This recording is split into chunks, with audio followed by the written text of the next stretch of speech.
இன்றைக்கி நான் போன இடம் தான் ஸ்டீவ் சாட்ஸ். ஆஸ் யூ ஆல் நோ, நான் ஒரு சேட் லவர்னு. அதுக்காக அந்த கடைக்கு நான் முக்கியமாக போனேன். இந்த வீடியோ ப்ரொமோஷன் வீடியோலாம் கிடையாது. அண்ட் என்னோட ப்ரீவியஸ் வீடியோ பார்த்தவங்களுக்கு தெரியும் இது யாரோட கடைன்னு. இது என்னோட அத்தை கடை தான்.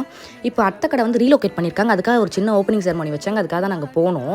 நான் போன உடனே அங்கே ஒரு ஃப்ரெஷ் ஜூஸ் தான் குடித்தேன். ஆக்சுவலாக நான் எங்கேயும் ஃப்ரெஷ் ஜூஸ்லாம் குடிச்சு நீங்கள் பார்த்துருக்க மாட்டீங்க. ஏன்னா நான் கடைக்கு போய் ஜூஸ் குடிக்க மாட்டேன். அப்படி குடித்தாலும் அதில் பால் சக்கரைன்னு போட்டு அதில் அந்த பழமே தெரியாது, அந்த ஃப்ளேவரே இல்லாமல் வெறும் சக்கரை பால் குடிக்கிற மாதிரி இருக்கும்.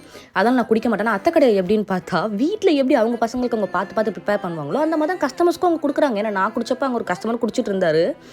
அண்ட் நிஜமாவே எனக்கு ஆச்சரியமாக இருந்துச்சு. எதையுமே அவங்க முன்னாடியே ப்ரிப்பேர் பண்ணிவிட்டு சூடு பண்ணி கொடுக்கல, ரீஹீட் பண்ணவே இல்லை. யார் எதை கேட்டாலுமே வெயிட் பண்ண வச்சு கூட அவங்க புதுசாக தான் ப்ரிப்பேர் பண்ணி கொடுக்குறாங்க. ஒரு மின் சட்னியாக இருந்தால் கூட. அண்ட் அமுத சுரபி மாதிரி எது கேட்டாலுமே இந்த கடையில் இருக்குது. இது மட்டும்தான் அது மட்டும்தான் கிடையாது. சாண்ட்விச்லேருந்து சமோசாலேருந்து கச்சோரிலேருந்து எல்லாமே இருக்குது. ஸோ அந்த பக்கம் இருக்கவங்க கண்டிப்பாக இந்த கடைக்கு ஒரு விசிட் போட்டு பாருங்கள்.